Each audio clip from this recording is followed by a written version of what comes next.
ചരിത്ര പ്രാധാന്യമുള്ള ആലുവ മൂന്നാർ രാജപാത സംരക്ഷിക്കണമെന്ന ആവശ്യവുമായി ജനകീയ പ്രക്ഷോഭം വീണ്ടും ശക്തമാകുന്നു. രാജപാത തുറന്നു കിട്ടിയാൽ കൊച്ചിയിൽ നിന്ന് മൂന്നാറിലേക്കുള്ള ദൂരത്തിൽ 20 കിലോമീറ്ററോളം കുറവുണ്ടാകും.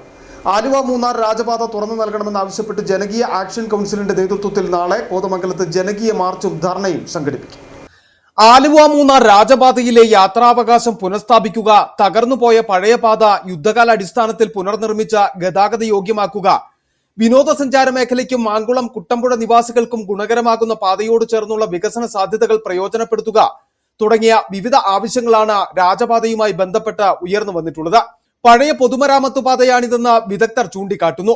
അതിനാൽ പാതയുടെ നിയമപരമായ അവകാശം PWDക്ക് തന്നെ ലഭ്യമാക്കുവാൻ സർക്കാർ ഇടപെടണമെന്ന് ജനകീയ ആക്ഷൻ കൗൺസിൽ ആവശ്യപ്പെട്ടു.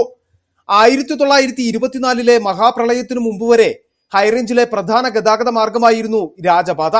PWD രേഖകളിൽ ഇന്നും നിലനിൽക്കുന്നതാണ്. എന്നാൽ വനം വകുപ്പിന്റെ തടസ്സവാദങ്ങൾ മൂലമാണ് ഈ പാത ഉപയോഗശൂന്യമായി കിടക്കുന്നതിന് കാരണമെന്ന് പ്രദേശവാസികൾ ചൂണ്ടിക്കാട്ടുന്നു. രാജപാത തുറന്നു കിട്ടുന്നതിനായി എറണാകുളം, ഇടുക്കി ജില്ലകളിലെ മലയോര മേഖലകളിലുള്ളവർ കാലങ്ങളായി നിയമസമര പോരാട്ടങ്ങളിലാണ്. കോതമംഗലം പൂയംകുട്ടിയിൽ നിന്ന് കുറത്തിക്കുടി, പെരുമ്പൻകുത്ത്, കരിന്തരിവ് വഴി മൂന്നാറിലേക്ക് എത്തുന്ന പഴയ റോഡാണ് രാജപാത. കോതമംഗലത്ത് നിന്നും പൂയംകുട്ടി വരെയുള്ള 28.5 കിലോമീറ്റർ റോഡ് പൊതുമരാമത്ത് വകുപ്പ് ഏറ്റെടുത്ത് നിർമ്മാണം നടത്തിയിരുന്നു. തുടർന്നുള്ള 26 കിലോമീറ്റർ വനം വകുപ്പ് അവകാശവാദം ഉന്നയിച്ചതാണ് തടസ്സമായത്.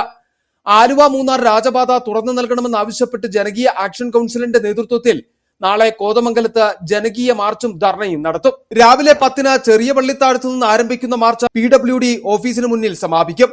ധർണ കോതമംഗലം ബിഷപ്പ് മാർ ജോർജ് മടത്തിക്കണ്ടത്തിൽ ഉദ്ഘാടനം ചെയ്യും.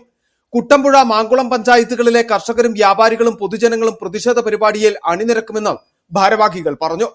City vision, Adimali.